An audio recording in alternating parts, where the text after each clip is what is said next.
Hello, hello, hello. Hope you guys are listening. We got some inspiration for you. I'm going to say a quick prayer because we got some inspirational things to talk about. You want to be inspired? I want to be inspired. This is Truth Inspired. I am the founder of the page. My name is Will, and I just want to do a little bit of Bible studying, but I want to pray because I have a lot of people want to pray. We need to pray. So we're going to go ahead and pray, and you guys, if you're with me, please just bow your head, and we're going to say a prayer, and then we'll get to some inspirational talk, okay? Our Father who art in heaven, hallowed be thy name. Thy kingdom come, thy will be done on earth as it is in heaven. Give us this day our daily bread, and forgive us our trespasses, as we forgive those who trespass against us. And lead us not into temptation, but deliver us from evil. Thine are the power and the glory forever and ever. God, you are the King of kings and Lord of lords. I thank you for everything. Please be with the people that are sick, that's been writing us. There's lots of people that's been having problems and just... they're sick, they're having issues. Lord, I pray that you be with them and that you let them know, even if it's not your will to heal them necessarily, let them know that sometimes the greater healing occurs within instead of without. In other words, Lord, I thank you and I pray, Lord, that these people just understand that your will be done, not theirs. But if it be thy will, you cure them. And right now I ask that whether it be thy will to cure them or not, you at least let them know someone's praying for them. Let them be comforted at this very moment. So many people with sicknesses right now. So many people dealing with issues. So many people with cancer and diseases and issues that are beyond belief. And yet, Lord, they sometimes are a testimony. In fact, many times they are. Thank you for letting me realize that and see that some of them are closer to you than I've been. I ask that I draw closer to you. We bring others to you. We inspire the world because it needs inspiration. I ask that someone come to you today. If they haven't known you, they pull closer to you. I ask for strength, energy, guidance, and your will be done. Thank you for everything, God. Please help us all. In Jesus' name, I always pray. Amen. Okay, guys, so we got some praying done, and that's always a good thing. You know the reason why I say that's a good thing? Because, hey, how do you talk to God? You pray. That's about right, huh? Let me ask you something. Talking about prayer, talking about different things. Have you ever been somewhere and prayed for a different outcome than what it looked like was going to happen? Absolutely. You'd have, huh? That's quite something, isn't it? Have you ever been somewhere or done something where something did have a different outcome than was expected? Yes. Well, I live in South Carolina, so the weather does it every day. No offense, especially if you do the forecasting. No, I'm kidding. Not about the weather, but I'm not trying to hurt anybody's feelings. I'm just flat out telling the truth. Today we're expecting it to do one thing. Tomorrow it does just the opposite. Well, that happens a lot of times. Or maybe I got another example. Maybe you have a favorite sports team. Maybe you expect them to win or lose. And you're expecting to go there and just saying, why am I even going here? There's no chance we're going to even do this.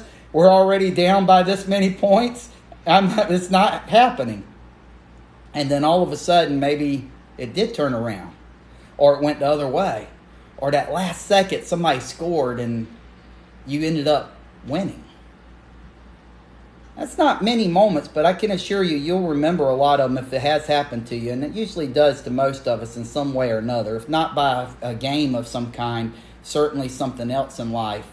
Like I said, even with weather where I'm at, it seems to the most unlikely scenario for South Carolina a lot of times ends up being what will happen. I mean, Myrtle Beach saw snow this past year, and we never see snow. Nobody was calling for it, and look what happened. It wasn't a lot, and it was melted by lunch, but hey, you know what? It was pretty neat to see something that we never see around here. And the funny thing is that we weren't expecting it. Just not a chance of it even happening, and yet it happened. The ground was covered, white as snow. That's another thing I like when I hear about that, because that white as snow, we already know what that stands for, right? Right, being cleansed of our sins. You got that right. That's a wonderful thing to be white as snow. The blood of Jesus. If you don't know how to do that, you need to be getting on your hands and knees and saying the sinner's prayer. You're always welcome to message me, and that's inspiration. You can hear all these celebrities on the page. You can hear all these regular people telling us their inspirational stories. And I want to hear your stories. I want to hear what you have to say. I want to hear about your miracles if there are any. I want to hear anything and everything that you know that's inspirational. And what has God done? Tell me. We'd love to hear from you. Just message us at truth.inspired@yahoo.com. That's where you'll find us. Make sure to like and follow our page. And hey, we're going to be putting up more stuff. I hope you are enjoying the celebrities, but you'll notice we have regular people on there as well, and you could be too. Just let us know what God's done for you. That's right. That's a big amen. I hope it is anyway. Don't you guys just scroll past because I'm asking you to do something now, right? Right. No. Seriously, we want to hear from you. We want to know what's good and inspirational. That's where we're at today. If you were to have your Bible with you and turn to Micah, and you were to look at Micah chapter 4, 6 through 8, and then we're going to look at 5, 1 through 9. I'm not going to bore you guys at all, because you know what we're talking about? We're talking about the underdog. We're talking about what we did earlier. The loser is going to become the winner. Did you know that you might be the winner? Did you know that you can be used for God? You don't want to be. I know. You want to sleep in. You don't want to. You want to hit the snooze button, right? You don't want to have to put in that work. Yeah, you don't want to do that. Why me? I'm not me. You must be talking about the preacher down the road, right? Or talking about somebody who needs to be saved. I've been baptized. That's enough, right? Yeah, but you know what? As we've said many times before, that if God desires to use you for a purpose, it's going to happen, and it can happen the easy way or it can happen the hard way. That's exactly right. And that's what we're doing today in Micah. You're going to find a rags to riches story, and you might find out too, if you look at your own life, that's very possible. You could be part of riches on earth that God's using you for, or things that you're desiring more on earth than what you're going to receive in heaven.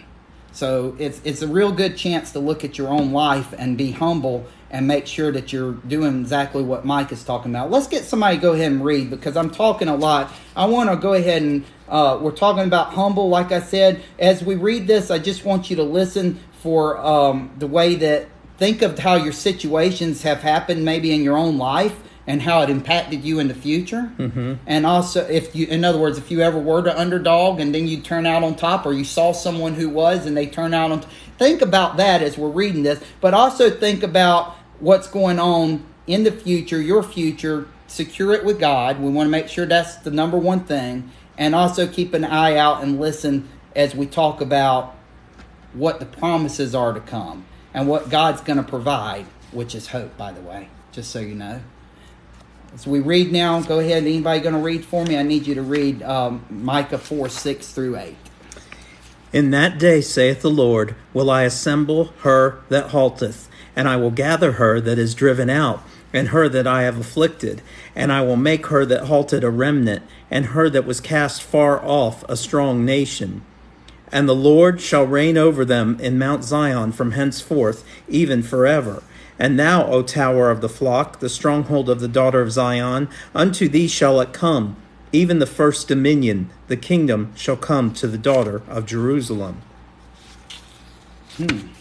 I'll tell you right now. In fact, I'm going to back you up for a second. Read 5, or move you to Micah 5:2, just 5:2 by itself.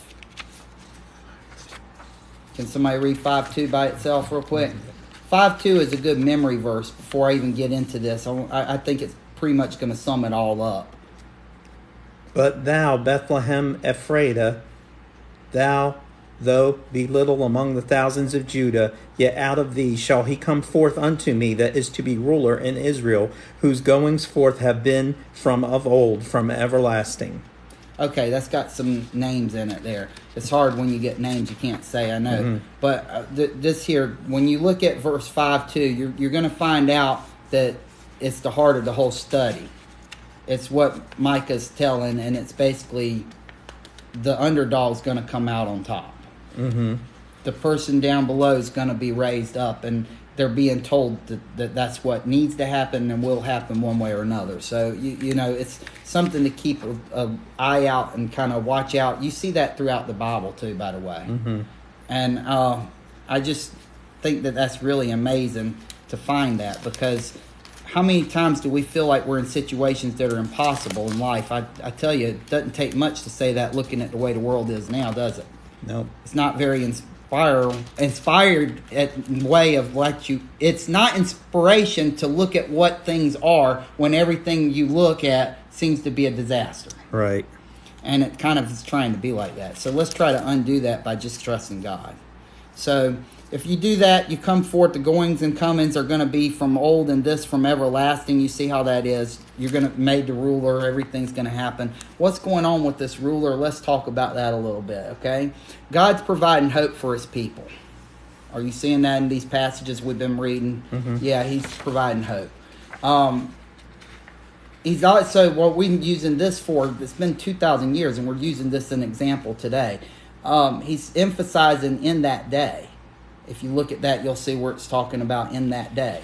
Well, it's talking about how God assembles people out of those that have been scattered, people that will return to Jerusalem, establishing them to rule over them forever. The promise for a future that set the stage for a big birth announcement, which is Micah's prophecy. Gee, I wonder what that could be. Anybody want to take a guess? I would think it's the birth of Christ. You got that right. And let me tell you something about the future ruler and born in Bethlehem. We know how that happened in a manger, don't we? Right. Well, Micah's telling about that ruler in Bethlehem and how humble he would be. How humble can you be if you're born in a manger? Right. He's going to bring forth peace throughout all of earth. Well, these people's waiting, much like we are today. Where are you, God? I can tell you, if you stop and you need inspiration, he'll find you because he's not gone. It's us who stray. And when you need him, believe me, you need to find people because you can pray, and it definitely helps. Hope is where I get my... If I don't go to prayer, I don't have hope. If I don't believe in God, I don't know how people even get through life without that. Because it's the inspiration, knowing that he's got me and things will get better, or that his plan's better than mine, that gets me through each day. How about you guys? Right. That's right. Well, now you're moving on through here, and why I said Micah 5:1, you start talking about different things. But you, if we were to divide up and start talking about what was happening a little bit more, you'll see that God uses the unexpected to reveal himself. Mm-hmm. You got these people, and like I said, we could sit here and talk about each group a little more detailed, but the important thing is that you're seeing that God's using these, he uses who he wants to, basically. Right. So you might as well go ahead and give in to him to begin with. Right. Use him as your inspiration. Get the most you can out of God, because he certainly can use you, and he will, whether you want him to or not. Mm-hmm. And so I'd say, why lose? You might as well just give it to God and have it the right way and keep on going. That does mean you're going to have problems. Doesn't mean it's going to be easy. You may even lose. But you won't lose in eternity. And like I said, even when I was praying earlier, some people who's lost everything or who's really been humbled, and that's why they actually have won, is people who's actually done really well. I speak on this testimony myself because I was doing really good in life, and I thought I was a Christian really well. And then I ended up having a seizure. The Lord knocked me on my tail end, and I lost pretty much almost everything. And I haven't completely recovered from that. Financially, and the disability still harms me. But I've grown closer to God. And people see the fact that I haven't given up. They see him in me. And I'm more of a light for him than I could ever be if I was trying to necessarily do something certain, for yourself. Exactly. And believe it or not, as much as I hate this, God's loving this and is using it in a way and in the extent that I could have never done. And he can do that with you too. Whether you want it or not, he's going to. If he needs you, he's going to use you. Mm-hmm. So you might as well go ahead and let him and give it to him and re-examine your life today. Find inspiration in life, and don't let it be in your favorite television show, your favorite way to make money, or your favorite thing to do for fun. Quit your judging, quit your anger, quit the lust, and let's get talking about something more important. That's right. There you go. Let's worry about God. Let's worry about inspiration. Let's worry about the coming prophecy of the Lord Jesus Christ. He will come again. The world is in a mess when an atheist and a Christian agree. And I'll tell you right now, it's in a mess now, and they're agreeing. So let's get this right. We need to keep it together and learn from Micah here, because this is a wonderful thing. He told about the future ruler of Bethlehem, the humble way that it was, the peace throughout the earth. And, it's amazing how God uses unexpected people to reveal himself. And God's providing hope to these people of Israel. He's promising a return. And, there's also only going to be a remnant of believers that remain faithful to Him. Does that sound like today's world? Definitely. We're going to be, we're going to be called faithful. You're going to be called to be faithful. Can you do that? Are you even faithful to your friends? Do you keep promises? Do you do what needs to be done? Do you know what the 10 Commandments are? Are you living life by your standards or His? We got to start asking these questions. Like I said, I'm not going to keep you guys today long because I think we're right to the point, and it's very simple. If God's going to use you, He's going to. And I'll tell you, the inspiration is knowing that if you give yourself to Him, He can and will use you, and loves to take the underdog and make him the one who triumphs and wins. And you will win if you give your life to Him. That's truth inspired, no doubt. Father in heaven, help us this week as we go out. Help us to find somebody to maybe pray for. Help us to see someone who may be in despair or need you, and they offer their chance or opportunity for us to be a part of their life, so that some way, somehow, we start discussing and find out a way to maybe lead someone to you. More importantly, use us in any way you see fit to inspire others by making us happy, joyful, laughing, peaceful people who love one another throughout everything, cannot get upset. For if we do, we very quickly give it to you and ask not to be angry, not to be lustful, not to be sinful, not to be following of this world, but instead for forgiveness for anything we have done, and to help us keep going on so that on a daily basis, you are with us. Lord, I ask for strength, energy, and guidance. In Jesus' name we always pray. Amen. Amen.